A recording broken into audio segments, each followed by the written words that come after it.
دوستو، عرب کے مشہور شہر مدینے میں اللہ کے آخری رسول صلی اللہ علیہ وسلم کی قبر مبارک کو کون نہیں جانتا۔ زیادہ تر لوگوں نے قبر مبارک کی زیارت بھی کی ہے، اور جن لوگوں نے زیارت نہیں کی ہے انہوں نے فوٹو تو ضرور ہی دیکھی ہوگی۔ آج کی ویڈیو میں ہم حضور کی قبر سے جڑی ایک بہت ہی خاص گھٹنا کے بارے میں بتائیں گے، جسے سننے کے بعد آپ سب کو حیرانی ہوگی۔ آج کی ویڈیو دو ایسے خطرناک جاسوسوں کے بارے میں ہے جنہوں نے ایک بار حضور اکرم صلی اللہ تعالی علیہ وسلم کے جسم مبارک یعنی باڈی کو چوری کرنے کی کوشش کی، اور ان دو جاسوسوں نے ایک ایسی سرنگ بنا لی جو حضور صلی اللہ علیہ وسلم کی قبر مبارک تک جاتی تھی، اور یہ بات 12ویں صدی کی ہے۔ ہم بات کر رہے ہیں ایک ایسے بادشاہ کی جو صلاح الدین ایوبی کے بعد مسلم اتحاد اور صلیبی جنگوں کے کامیاب بادشاہ مانے جاتے ہیں۔ صلیبی جنگیں ان جنگوں کو کہا جاتا ہے جو یروشلم کو حاصل کرنے کے لیے مسلمان اور عیسائیوں کے بیچ لڑی گئی تھیں۔ نور الدین جنگی کا خواب یروشلم کو فتح کرنا تھا، جس کے لیے انہوں نے اپنی پوری زندگی بہت محنت کی،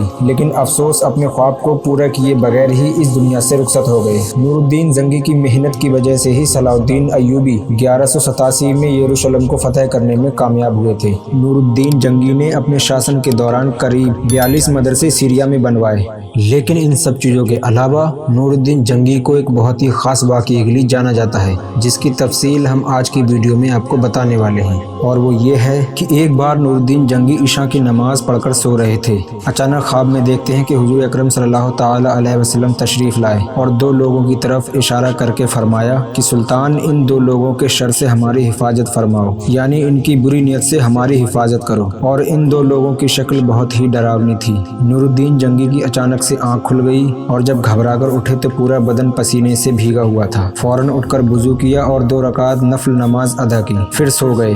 دوسری رات بھی وہی خواب آیا۔ یہ سلسلہ مسلسل 3 راتوں تک چلتا رہا۔ تیسری رات کو جب پھر وہی خواب آیا تو پھر سے گھبرا کر اٹھے اور نفل نماز ادا کرنے کے بعد سوچنے لگے کہ آخر یہ خواب مجھے بار بار کیوں آ رہا ہے۔ سوچتے سوچتے صبح ہو گئی، لیکن کچھ سمجھ نہیں آ رہا تھا کہ آخر ماجرا کیا ہے۔ نور الدین جنگی نے اپنے سب سے خاص آدمی جمال الدین کو بلایا اور اپنے خواب کے بارے میں سب کچھ بتا دیا کہ 3 راتوں سے لگاتار ایک ہی خواب آ رہا ہے، اور جس کی وجہ سے وہ کافی پریشان ہیں۔ جمال الدین نے سب کچھ سننے کے بعد نور الدین جنگی سے کہا کہ مدینہ شریف میں کچھ عجیب ہونے والا ہے، آپ اپنے خواب کے بارے میں کسی کو کچھ نہ بتا کر جلد سے جلد مدینے روانہ ہو جائیں۔ نور الدین جنگی نے جب یہ سنا تو کہنے لگے کہ میرے ہوتے ہوئے مدینے میں ایسا کچھ بھی نہیں ہوگا جس سے مسلمانوں کو کسی طرح کا نقصان ہو۔ لہٰذا نور الدین جنگی فوراً ہی جمال الدین اور 20 لوگوں کے چھوٹے سے لشکر کے ساتھ دمشق سے مدینہ شریف روانہ ہو گئے۔ اس وقت دمشق سے مدینے کا راستہ 20 سے 25 دن کا تھا، لیکن نور الدین جنگی نے یہ سفر صرف اور صرف 17 دن میں ہی پورا کر لیا تھا۔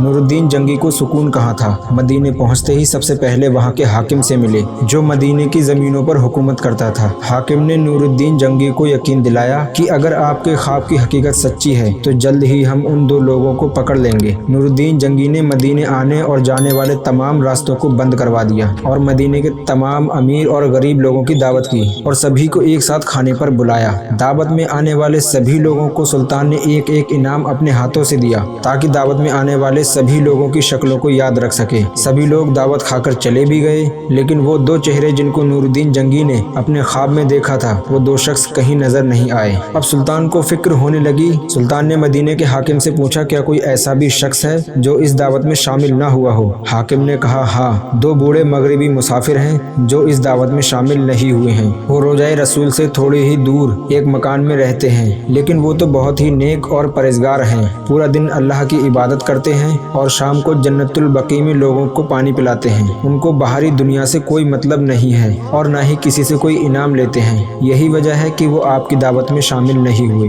یہ سن کر سلطان نے ان لوگوں سے ملنے کی خواہش جتائی اور حکم دیا کہ ان لوگوں کو میرے سامنے پیش کیا جائے۔ سلطان کے حکم کے بعد سپاہی ان 2 لوگوں کو پکڑ کر لے آئے اور نور الدین جنگی کے سامنے پیش کر دیا۔ دیکھنے میں دونوں لوگ بہت ہی نیک اور عبادت گزار لگتے تھے۔ جیسے ہی سلطان کی نظر ان کے چہروں پر پڑی، سلطان کے ہوش اڑ گئے۔ یہ وہی چہرے تھے جن کو نور الدین جنگی نے اپنے خواب میں دیکھا تھا۔ سلطان نے ان دونوں سے پوچھا تم لوگ کون ہو اور کہاں سے آئے ہو؟ دونوں نے کہا ہم مغربی علاقے کے رہنے والے ہیں اور ہم حج کرنے یہاں آئے تھے، لیکن یہاں آنے کے بعد ہمیں سکون محسوس ہوا تو ہم یہیں پر رہنے لگے، اور تب سے آج تک ہم یہیں پر ہیں۔